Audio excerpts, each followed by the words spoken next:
This is Suspenders Unbuttoned, a podcast where friends talk with friends about TV, movies, and books.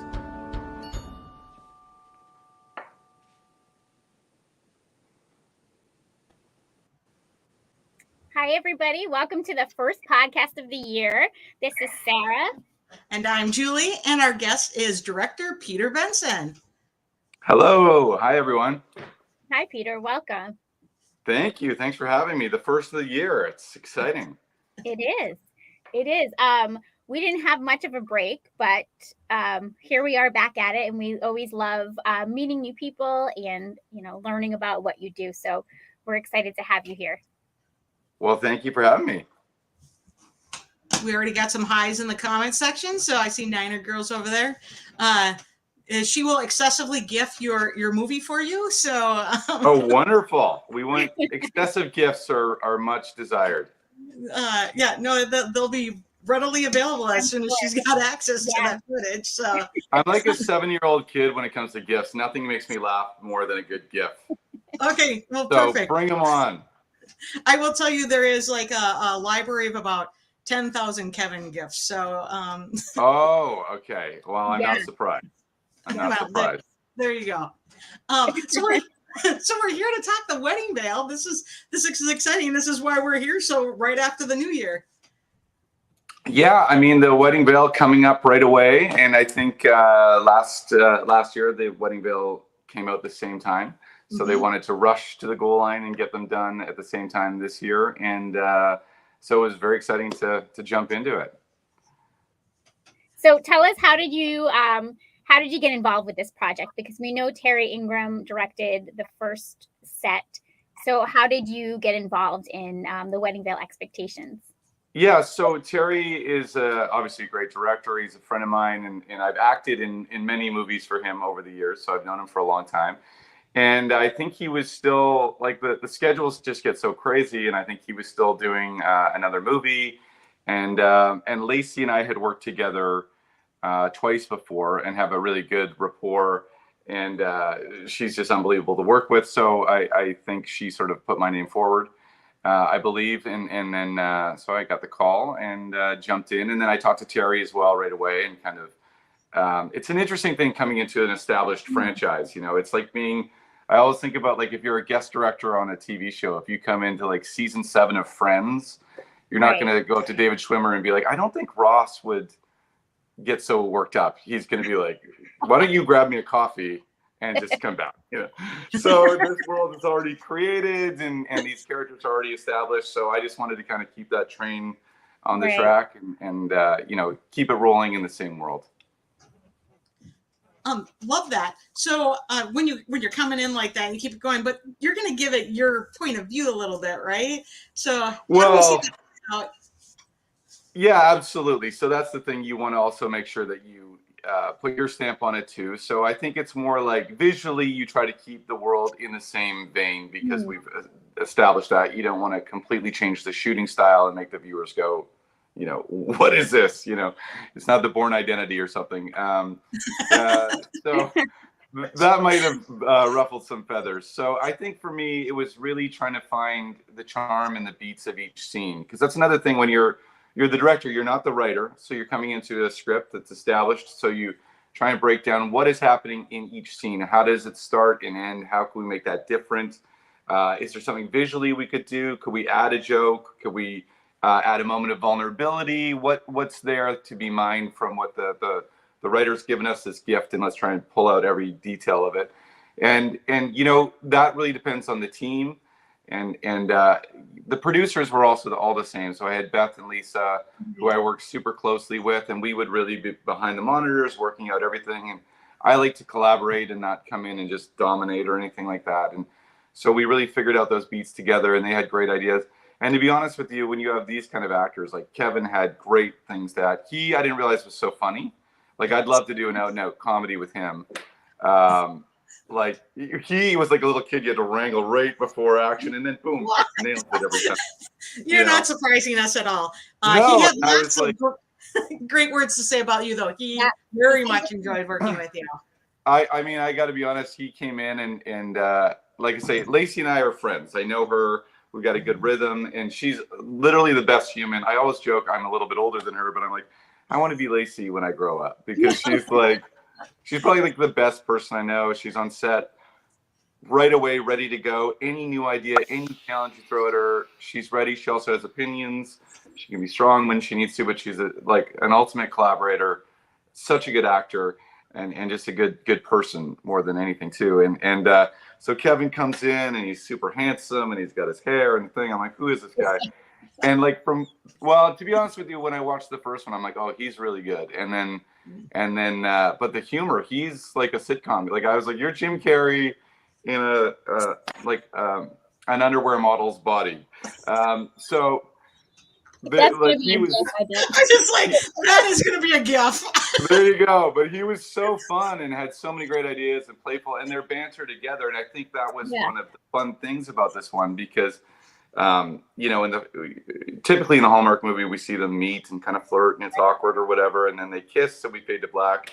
But this time we're with the couple, you know, and they've got a bit more of a, you know, not every moment is perfect, and there are some perfect moments, obviously, because it's a movie and we want to escape our lives sometimes to watch it. But they had such a great play together, and definitely there were some outtakes.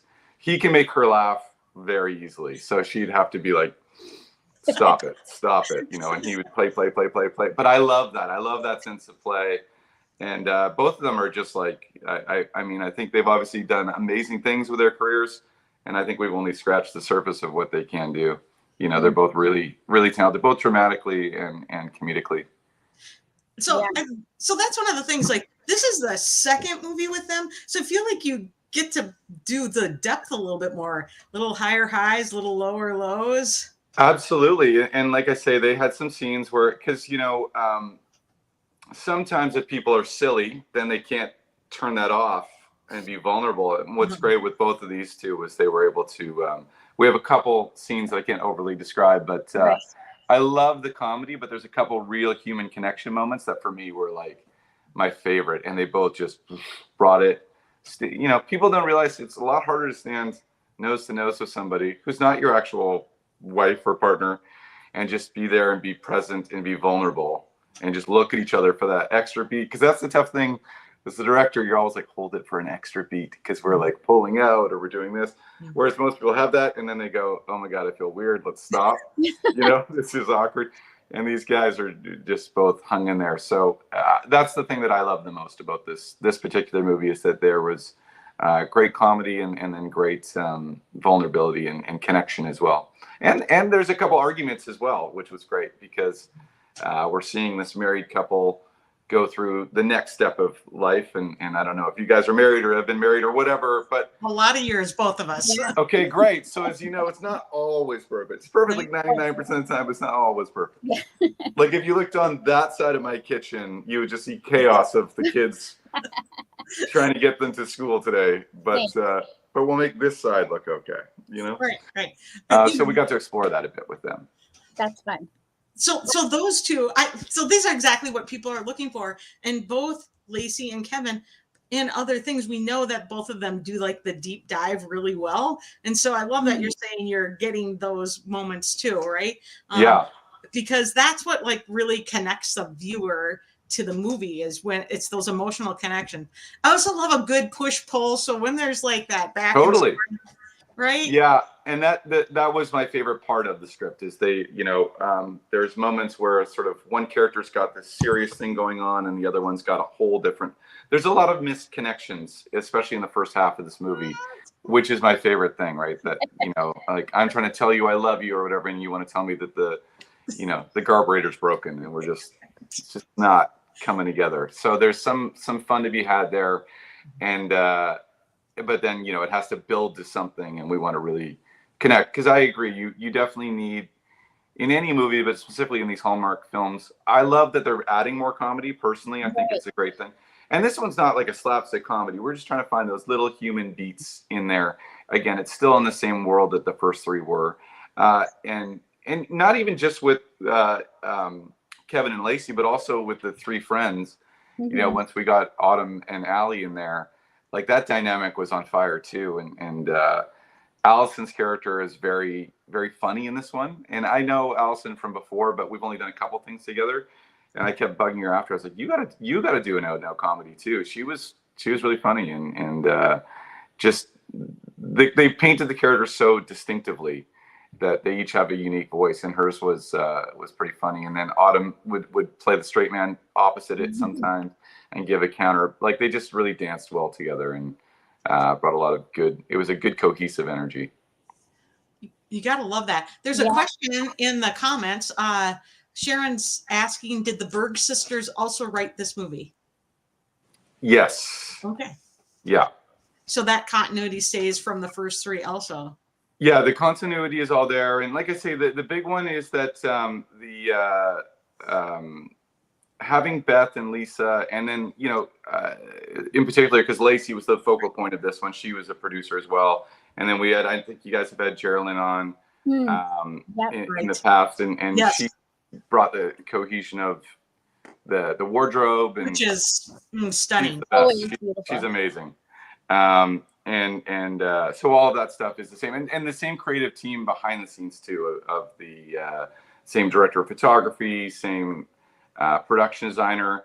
There's an amazing team out in Victoria. The crew doesn't always get enough credit, but these people work so hard and just bring magic. Like, you'll see a room with nothing in it, and we have an hour to shoot, and Trevor Bellecourt, our production designer, will just make it beautiful, and with Geraldine and Will, the DP, it's a real team effort to bring everything to life. Yeah, we love talking to Geraldine and that point of view, and it's like the costuming almost brings a color palette to yes, to the movie. Absolutely. So you just got to love all those pieces. One of the things Kevin said is he enjoyed that you moved the camera a lot. Does that give it a little bit of your look or point of view?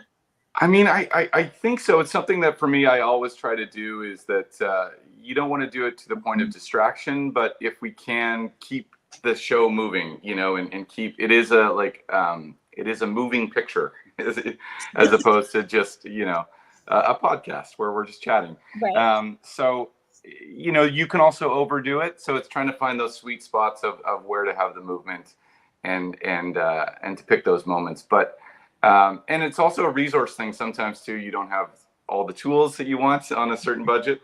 And so you got to play within whatever you've got. But I do like to keep the camera moving for sure. That's fun. So we know that you often make cameos in your films. So will we, should we look for you? Not in this one. It's funny because it's such a weird thing. I'm very Canadian. I never ask for anything. So I never say, hey, can I do a cameo, or can I whatever? So I always, if they bring it to me, then I'll gladly do it, because I still love acting. But because this was, aside from Lacey, I didn't know the producers before this.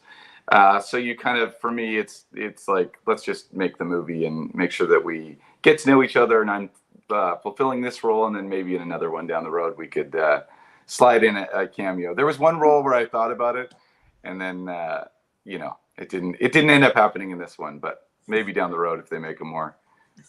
Because Terry, who doesn't normally do a cameo, did a cameo in the first one. Yes, he did.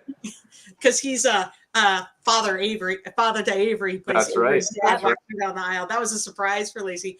We had fun talking to Terry about that when we were in Ramen Drama in Chicago. So that was fun. He was sad not to be able to do all three movies again. But I'm sure, yeah. Yeah, I was like, oh gosh, you guys got a great lineup for this. Okay, Niner Girl is saying taking Terry by the director off the bingo card. She also does bingo cards for the movies. Oh, nice. You need a good bingo card. What's life without a good bingo card? Right. Makes it a little more fun when you're on Twitter. That's right. I like it. Will you live tweet the movie? Maybe I will. Yes, I probably will. Do you guys live tweet? I don't know that much. So did you guys start? Is it Suspenders Unbuttoned? Is that a When Calls the Heart reference? Is it? Where did that come from? I love the name. It's a complicated story. Okay, I watched right into it. The origins does come from When Calls the Heart and Nathan, and that's kind of how we became a Kevin McGarry fan group. And then from there, we have a separate podcast with same Okay. name, but nothing to do with Kevin other than he's been on a few times. I see. Okay. Yeah. Otherwise, we ignore him here. No, so the broadcast is broad and includes a wide variety of entertainment things. We've even been running a bunch of singer-songwriters through. Oh, cool.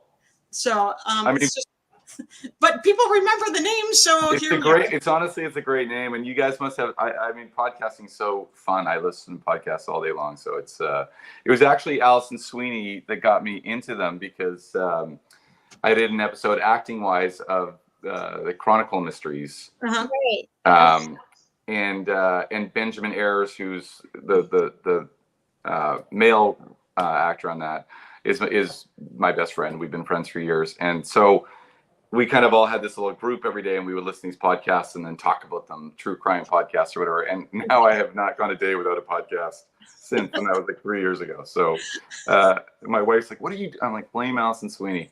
Yeah. Then I'm listening to more podcasts. Right. That's No. fun. I cannot do the true crime ones though. How come? Are they too dark? It's just, I used to. There was a really good one. I can't think of the name of it, but it was about like the mob in Rhode Island. So I did Oh, listen to cool. that one because I knew the names and all the Sure. and stuff. But yeah, it's just a little too much for me. That's why this little world is good. I have to escape. Yes, it's more pleasant. Yeah.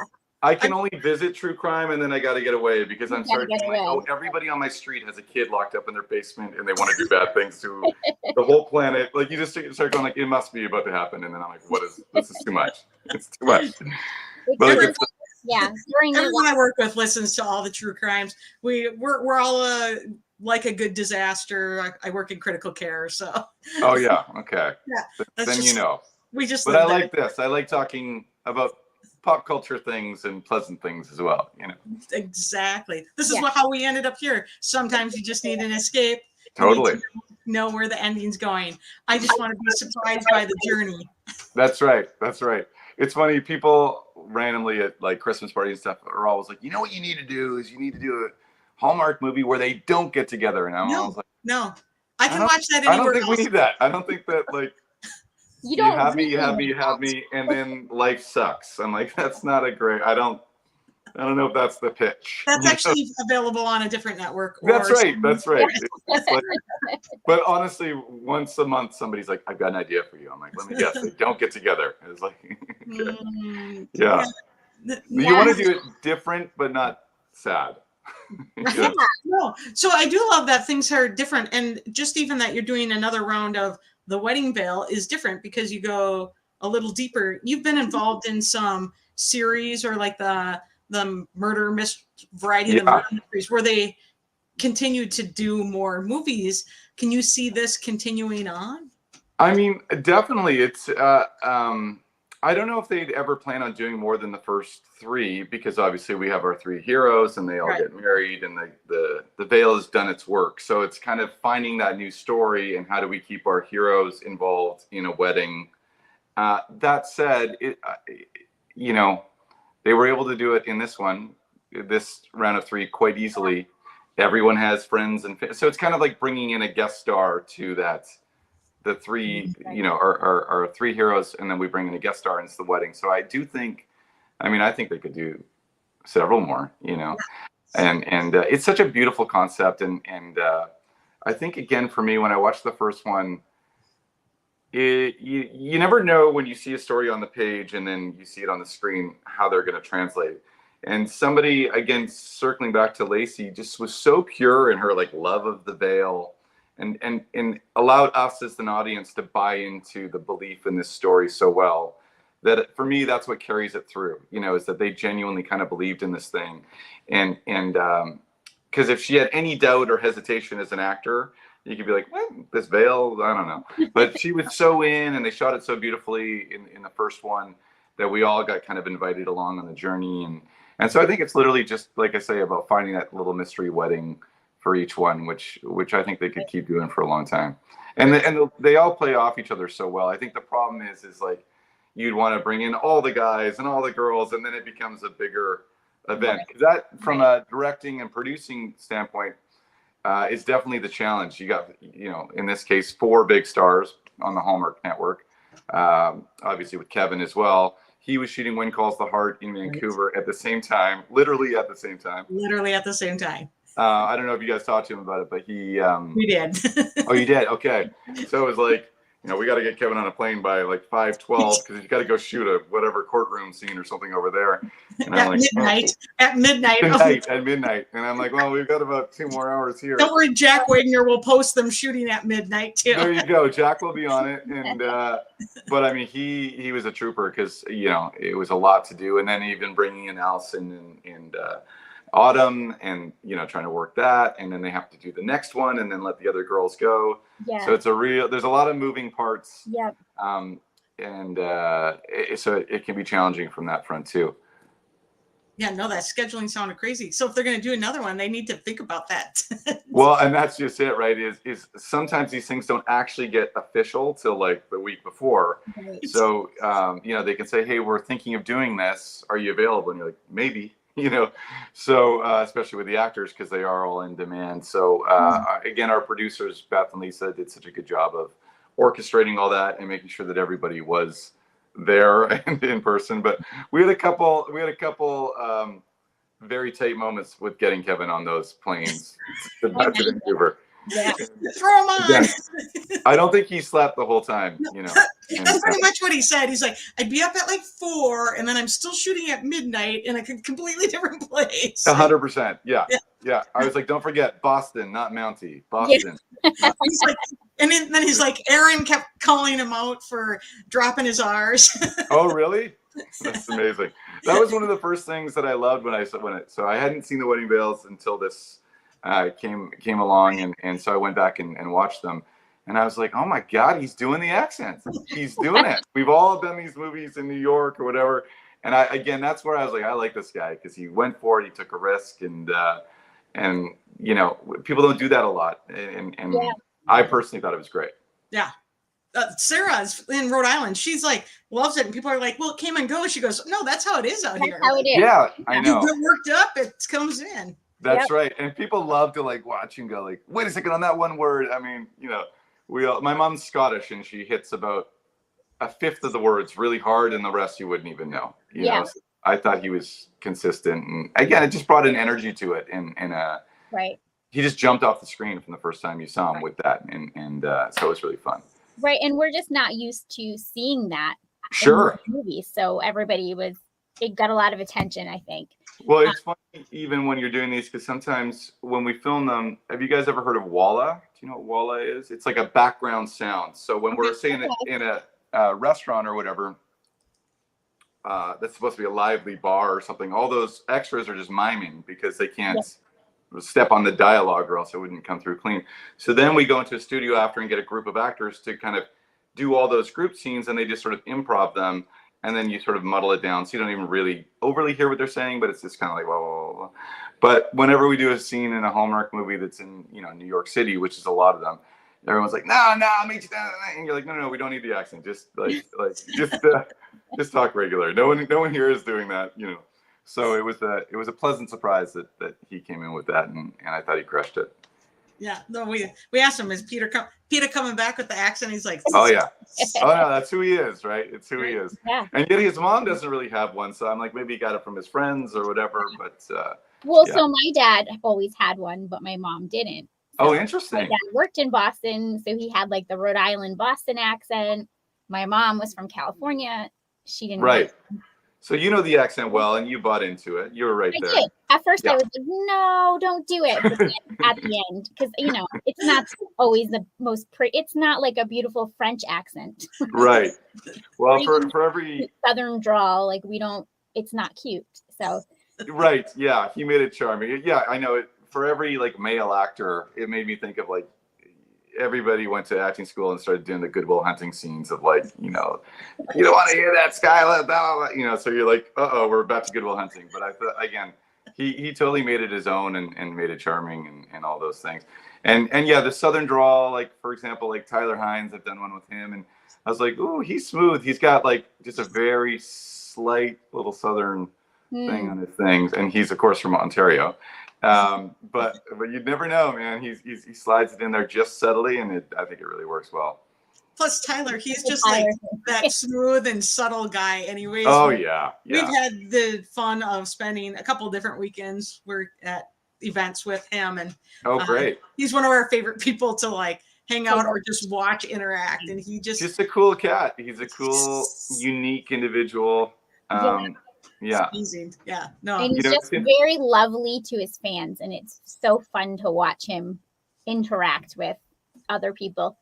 Yeah, it's so interesting because obviously in like, show business, people can get egos and whatever. And I think in this Hallmark stable of people, they've found some really down to earth people.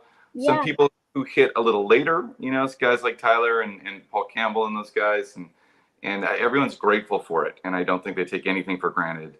And the fans are so important, and the Hallmark fans are so amazing. They're so supportive and into it, and that's a lucky thing in this career to have people invested in what you're doing. Yeah, we've certainly seen some of those beautiful actors. That's been our favorite thing about the podcast, is actually meeting people like you and just finding those wonderful moments, or even just the practical things like you getting the kids out the door. Like that's something so many of us can relate to. Oh yeah, it's very real around here. It's very real around here. We've got our charts and our thing and whatever. That's why I'm hiding in my closet in the basement, because that's your closet. Oh yeah, that looks amazing in there. Yeah, I could never sit up near my kitchen. Yeah, no, my wife was like, "You're gonna do it up there." I was like, Yeah. So I'll try to make it look okay, but yes, it's chaos. Do you have kids, Sarah? I do. I have 3. Oh, nice. How old? I have 5. One's turning 10, and the other is 12. Okay. So you're kind of out of the early weeds. Yeah. Yes, but sometimes it still feels like it. Feels like it. Yeah. Yeah. How old are your kids? Yeah. Mine are 7, just turned 7 and just turned 9. Okay. Yeah. So again, we're coming out of one phase, but into new phases. It's a different phase. Yeah. Right now we're in the phase of my 5-year-old likes to cook. So today he cracked 10 eggs when Sure. Because that's what you needed. Because I had time. 9 wouldn't do it. 9 wouldn't be enough. Nope, whatever was left in that dozen eggs, that's what he cracked. Nice. We're in this good phase of spilling everything with my daughter. We're just like, you're 7. Yeah. Milk, orange juice, like all on the thing, on the couch, things where you can't get it out of. But, keeps it interesting. That phase, it kind of goes away, and then it comes back when they're teenagers because they pay no attention. So I'm sure. Yeah. No, sometimes you're just like, oh my gosh, what's spilled in here? And then why didn't you tell me? Because you are now a teenager. Right. And that's just it. Just tell me. Tell me that you spilled so you don't find it later. But, all the real things.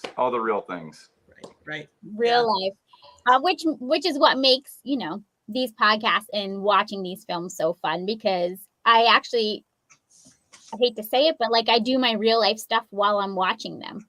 Right. Yeah. It kind of gives me a little escape. 100%. I have it on in front of my kids, right? So. Yeah, and you can be okay with the kids in the room and still get your stuff done. Yeah, we've got to multitask as parents, as you know. Right? A lot of fun. Always multitasking. That's the always the only way anything is gonna happen. So you were an actor, your acting credits are very long, and then you've been directing more consistently now. How did that transition happen, or what made you start transitioning that way? Well, it's an interesting question, because I've been acting since I was forever, kind of, doing plays and whatnot since I was 10 years old. And then I started making a living at it around 25. And what really launched me into it was I was really fortunate to get a bunch of commercials early, which kind of keeps you out of having to be a bartender or a waiter. And you're able to kind of get by and get your auditions and those kind of things. And I did some voiceover work too. And so I was able to kind of keep going at a pretty early rate, acting, even though I wasn't on a big show or anything. So that's how I got into it. And as I started moving along, you just started feeling, I would always get to be the number 3 or 4 in the movie or something. Or even I got a TV show, it'd be the number 1 through 4 on the call sheet are series regulars and you're number 5. So it's you're close, but not quite in the thing. And I remember I did one of those shows, and it was actually with Ben Ayers, and I run the same show as a Canadian show called J-Pod. Really fun show. Alan Thicke was my dad, and it was like this crazy weird thing. And I grew up loving Growing Pains, so I was like, this is all happening. But I remember still feeling like there was like this circle of people around the monitors making all the decisions, and I was like, hey, what if we did? And they're like, yeah, just stay over there. Okay, you're like, And I remember being, wow, I'm that close, I'm that whatever, but I still want to be more involved in the creative process. So I started writing then with my wife, and we got, long story short, we got lucky and we got to do a pilot with our first script with a Canadian TV network. Wasn't easy. That was a long journey to get there. And that kind of got the behind the scenes writing and producing bug. And then we did an independent film. And on that one, I was like, oh, like I had a lot of directing ideas that I kind of either would pitch or try not to because I didn't want to get in the way. So then we decided to do another independent film, and I directed that one and acted in it, and really, really enjoyed the directing process. And then started getting some independent films. And then, one of the producers at Hallmark kind of saw it, and I was on Aurora Tea Garden at the time. So they got me to shadow. I asked to shadow the director. So I did it 3 times. And then I got to get in directing. And there was never any, like, I'm going to stop acting and just direct plan. But I really enjoyed it. And then I got to do the crossword mysteries with Lacey. Yep. And then she asked me to do her next one. And it just sort of started spitballing. And it's just been kind of rolling ever since.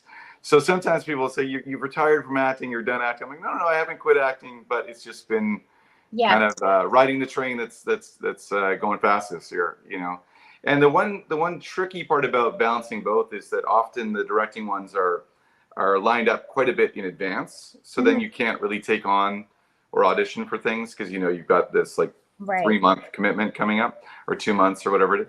But that's how it kind of evolved. And I still like doing both, and they stimulate different parts of you. The acting I find really fun and kind of easy. It's just what I've done forever. Right. But every time you get a script as a director, you're like, okay, there's no way we can do this. This cannot happen. We don't have the money. We don't have the time. And so it's this great puzzle that you have to put together. And so it rewards you a lot more in that way. And when I finish directing, you really feel this sense of accomplishment when you finished a movie, because there are so many, like I say, it's what we were talking about in the pre-show or whatever, but doing a Christmas movie in the middle of summer, and there's no snow and there's flowers everywhere, and just trying to make it look like a winter wonderland and get great performances and do it on time and budget. There's so many little challenges, and it really is it's something that I just love. My brain just likes that stuff. And then I also thought, as you're getting older, it's a good thing to have another thing, not just acting to fall back on, but to kind of grow into. So that's how the directing thing kind of evolved. I love that story. It's very organic, the way it came to it. Yeah, it just seems like a natural flow of what you're already doing. Right? Yeah, exactly. And I love being on set. Like any day you're on set, it's like I just get buzzed. I'm like, this is it. And I've been fortunate to be doing it for a long time, but I try to, like, every morning, you're walking there going like, okay, they're letting you do this today, whether it's acting or directing, let's make this a great day. A lot of people would want to be doing this. You're being given this gift or whatever. So what can we do to, make this scene special or add a moment here or there? And also just to bring a good attitude to the set, because it's also exhausting. Like, we joke about the stuff with Kevin and whatnot, but truly you're just a human being going 20 hours a day. He was doing literally back-to-back shows, or somebody like Lacey, we always text each other, and if she gets like an hour off, she feels bad almost. It's like she is so busy, it's crazy, and then functioning at such a high level too. Like, she's not just showing up; she's crushing everything she does, and it takes a lot out of you. So you got to give yourself those pep talks every day, being like, you're tired, but you get to do this cool thing, so make the most of it. No, I love that. Like, some people are like, you're energized by being in the room where it happens. Like, that's what fills you up, fills your cup. I do that in a completely different way, but it's the same deal. Like, all the pieces, I love all the moving pieces, all the things that are in there. It's like Sarah and I talk about this. We both would love to see a movie being shot, because I just feel like that whole process would be incredibly interesting. Well, I mean, you guys got to come out. You got to come check one out. There's Don't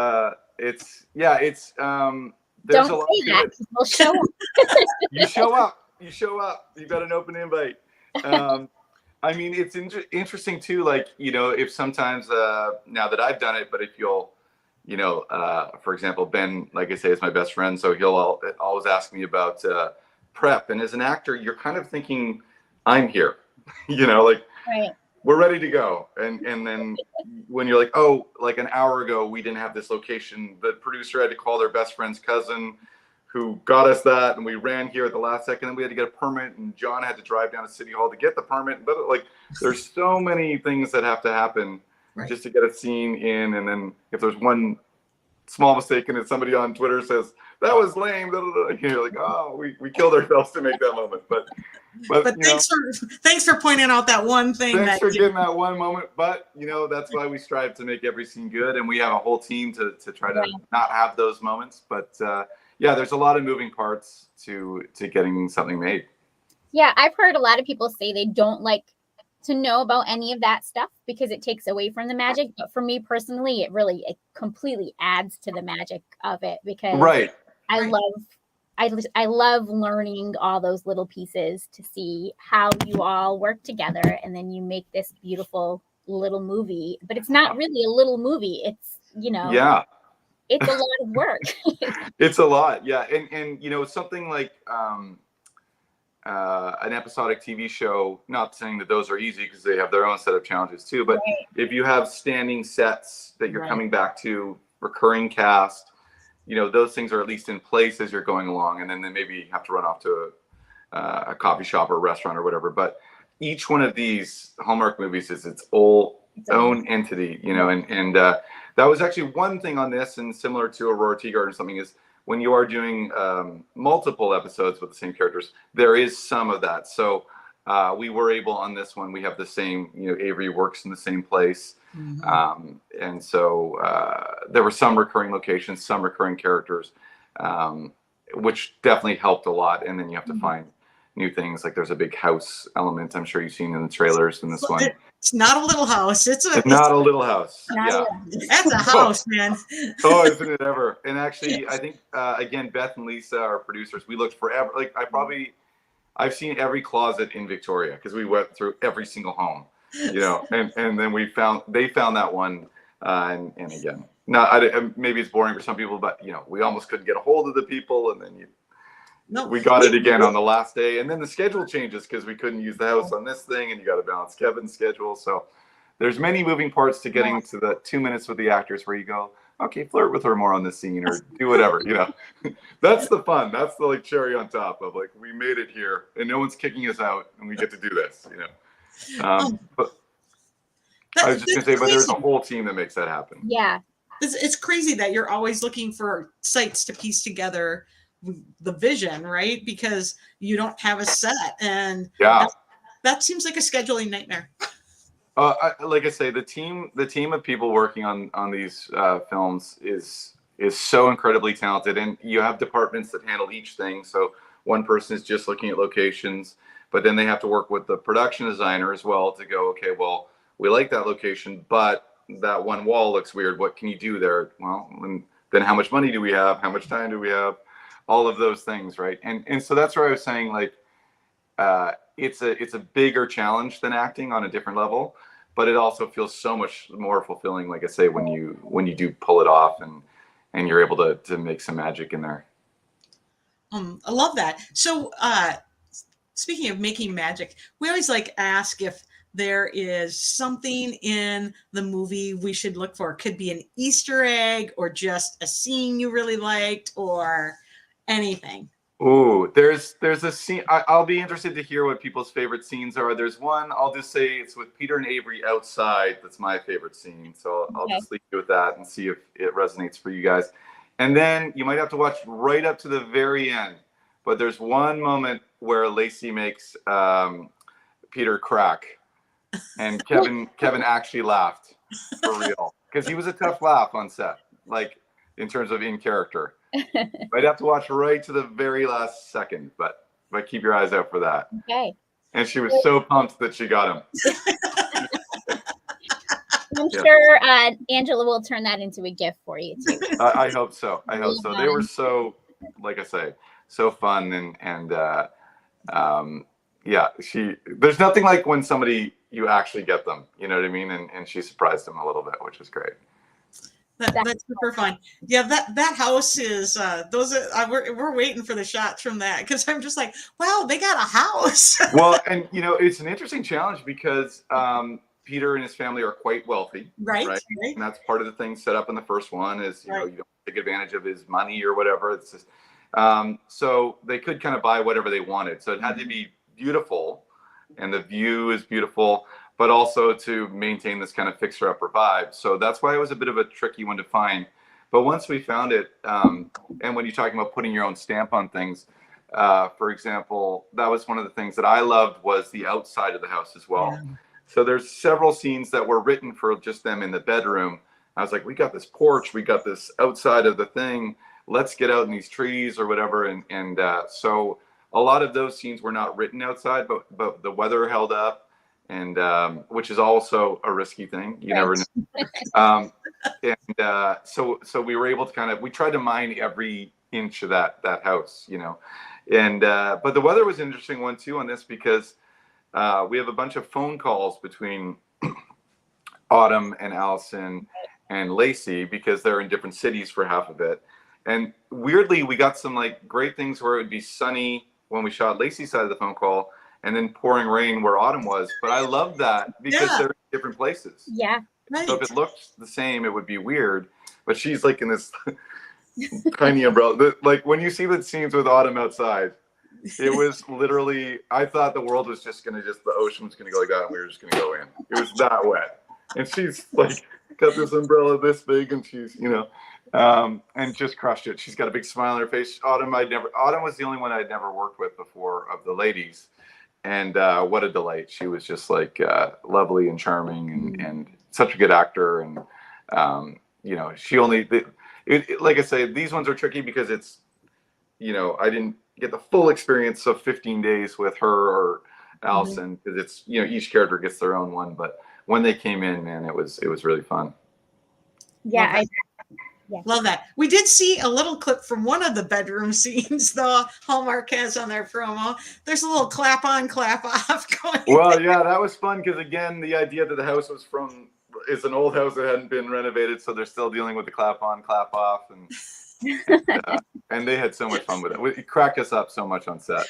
There might be a video, a clapping video being released later today on the. There should be. On the fan site. I'll tag you. Please do. It was, and that was to be honest with you, that was a beat that we found on set. So that was one of those moments where it wasn't in the script, and we just kind of found this moment, and then it evolved from there. And I always go with, if we do something and it makes the crew laugh, yes, then it's got to be. Then you got to look at that. You got to look at that. And those improv moments are also tough too because sometimes you got to nail it on take one because it can feel staged after that. Do you know what I mean? The spontaneity is gone. So it was a little thing that we tried, and I think it worked. I hope it worked. All I know is we saw a little bit of it, and there's going to be an entire video. It's just sitting waiting to be posted. So. Oh yeah, and when we Googled it, people still use the clap on, clap off. So it was a little touch we sprinkled in. No, that was hilarious, and it's so quick in that advertisement. I hardly got very much, but I'm just oh, this is good. This is fun. But also something you don't get in these movies is a scene in the bedroom. No, I know, and scripted for more. Well, yes, exactly, and again, just visually, sometimes that can be tough as a director if you see, okay, we're now in this bedroom for 30 scenes. So you're like, what else can we do here just to switch it up a bit to give it a different dynamic, even though it made sense script wise too that they would be in there. But I like having, as much as you can, a variety of, you want to kind of make every scene a little bit different. Yeah. And again, the property was so great that we were able to shoot quite a bit of it. But it was an interesting thing, like you said, that we don't get, in a Hallmark movie, you never see our heroes in bed together. So we, and it is family-friendly content. So nothing untoward happens, but it was like we just wanted to also make it feel real, right? Like so that that they feel organic, you know, when they're next to each other, and those are things again where you really little details that people might not appreciate when you're not there, but these actors are not married, you know.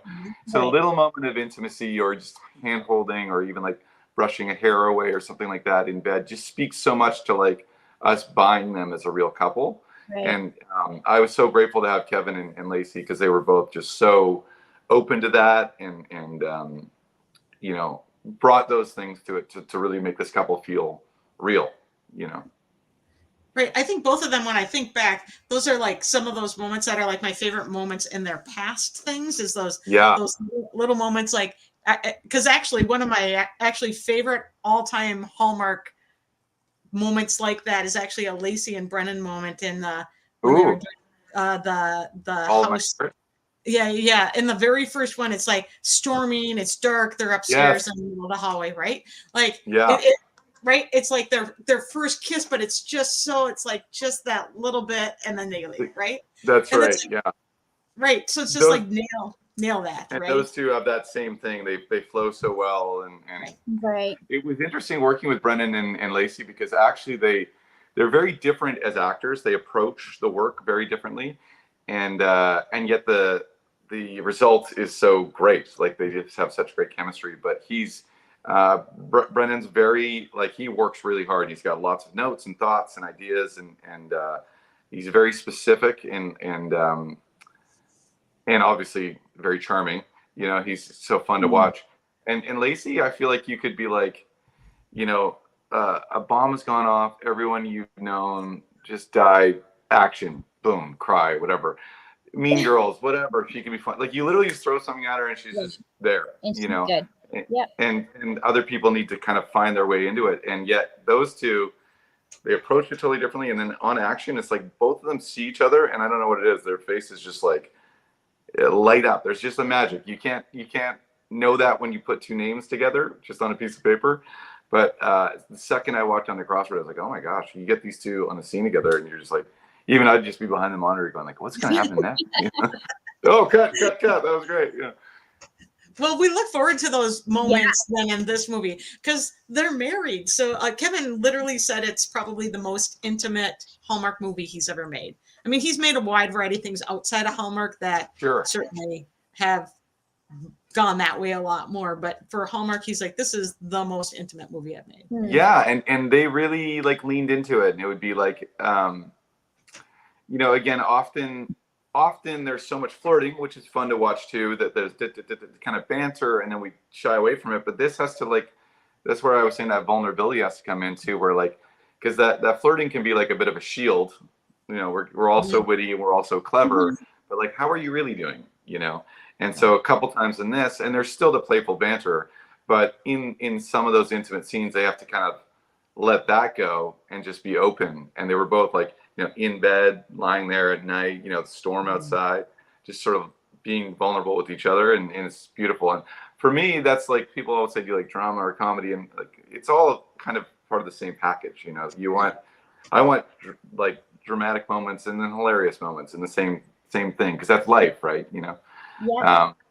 But they, like I said, they're both really good actors and really had a trust and a comfort level with each other to bring those moments to life. And you know, also the other actors like Karen Kruper, who plays his mom, who's hilarious and as a person as well too. She's just amazing. And from our interactions so far, we're talking to her in a few hours. Oh, amazing! Say hi to her. She's one of my favorites. She's just amazing. I always tell her she needs a reality show. I'm like, my life is so boring. We're here, we're there. You know, get the kids to hockey or whatever. But she's like, I was in LA pitching this, and we had drinks here, and da da da. I'm like, you're amazing, you know. And she's also she has some nice vulnerable moments in this one too, and yet she's kooky and hilarious as well, right? So she was actually in my very first Hallmark movie. Oh yes. Yes, it was. I remember reading this. A Bride for Christmas, isn't it? Yeah. Oh, yeah. Yeah. Andrew Walker's movie, right? Andrew Walker, before Yes. he really became the Before Andrew he Walker. became- Andrew before he came Before he the became Andrew Walker. Yes. Yeah, what a nice guy he is too. Yeah. He is incredibly nice. We've He's talked very to him a few times and also spent a weekend at Rama Drama with him. Oh, great. Yeah. Yeah, He's a good dude. He's amazing. Like literally see him across the room and he's like, "Hey, let's take a Yeah. picture." You know, like Awesome. right? Yeah. So down to earth. Yeah. Very down to earth and a good actor, good guy. And like I say, there's all these, it seems to be, I got to give Hallmark credit for that too. I feel like they found really good people, Good people. and it makes a huge difference because when you're there, those long hours, and it's, like I say, very hard to get these things done. If someone's difficult or rude or whatever, it's just not the right vibe for these kind of productions. I don't think it's the right vibe for any kind of production, but it just makes it more fun to go to work. And Tyler, Andrew, Paul Campbell, who I did one with last year, just great guys. And of course, Kevin is in that boat as well. Yeah, we say that all the time, that we've never like left a podcast and said, oh, we didn't really like them. We're always like, wow, they were like way better than we thought. Like they're Right. lovely people. Until today. And then, man, it just, boom, hit the wall. Then it was Peter. It's Right. all over. No, I'm just laughing because you're like, and we're off to hockey practice. I'm like the Minnesotan in me. I was like, welcome to the state of hockey, right? Minnesota is very similar to Canada, from what We I've are Canada. understood. I just saw It's like, you're kind of part of us. Let's be I just honest. saw a TikTok where somebody outlined for everyone in the world, this is the United States, and then it just went around Minnesota. And it's like, That's really funny. In For fact, you're nice. kind of more Canadian than in Vancouver because it doesn't usually get that cold here, right? Right. You're more like Ontario cold. right. No, we're cold. We're actually, I think, toasty warm right now because we're 28 Fahrenheit, so that's 32 is freezing, so that's about -2 or 3. Ooh, yeah. We're Chilly. toasty. Chilly. Toasty. Toasty. Yeah, you could go outside with no jacket for. I was just like, I would throw my jacket in my car. Well, that's like I told you, I went to university in Ottawa, and I'll never forget because I hated it because like I loved Ottawa as a city, but it was so Right. cold. And I remember in the spring, people were out like in shorts and t-shirts Yep. playing football. I'm like, it's -1. I'm like, oh no, but it's been -40. It's for the like last... 30 and Right. sunny. It's toasty. No, yeah. Great, yeah. Right. I'm like, there's a place we can go. We can all get together and we'll go. But although it's pouring rain here, like I Right. say, I gotta See, I hate the cold that's rainy, wet. I The hate wet that. cold. I'll take this The worst. 28 and beautiful snow. You can be Yes. outside forever in this, right? So well, and again with kids, snow is at least fun. right. Whereas rain just is no Is- good. No, It's no it's not good.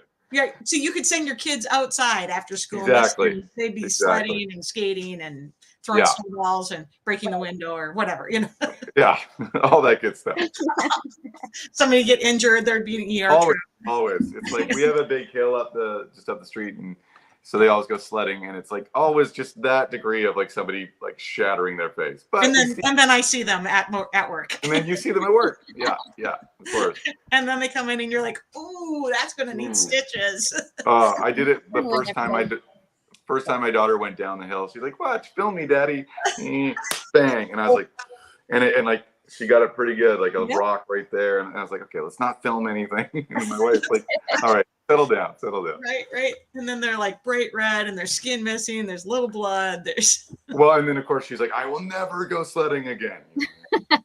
Okay, oh yeah, you but will. We live in you Vancouver. got back there this year. It's Awesome. perfect. So, Peter, do you have a dream project Ooh, love to do? that's a really good question. I have like, I would love to do like an out and out comedy.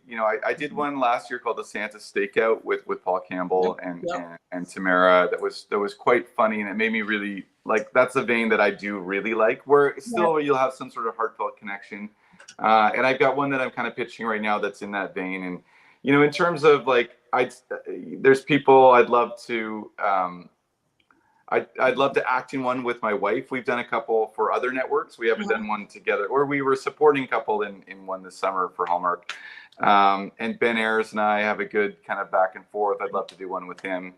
So it's really about like people that you'd love to kind of work with together, and something something really funny and then really heartfelt. That combo is the magic for me. Yeah, same for me. I love the fun and it's like I like the highs and the lows, like that. Those 100%. Those deep connections or whatever, and the fun also. It's been interesting, you know, over the years, like charting it out, because I feel like maybe 6 or 7 years ago with Hallmark, sometimes they got a little scared of some of the comedy, and now they seem to be leaning into it more, and never like in a crazy way. And I don't know about you guys, but when I see on Twitter and stuff, those are almost always the moments people love or gif or comment on, as long as you bring it back with like the connection. If it just falls down that road and gets too silly. So I feel like they're leaning into it more, and you know, obviously with the Three Wise Men and like they're recognizing they've got some great comedic talent there. Which again, circling back to like even Lacey and Kevin, those two are both hilarious.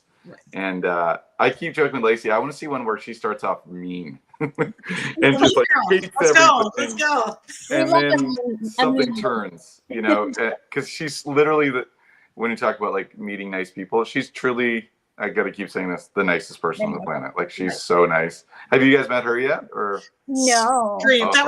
So if we were going to talk about dream podcast, it would be to get Lacey on, but she only does like national network stuff. Wait a second, this isn't. You were first, but now we've gotten you. So. I gotta call my agent. No, now we've gotten you. So now the next one on the list. That's right. No, I will say she is so busy.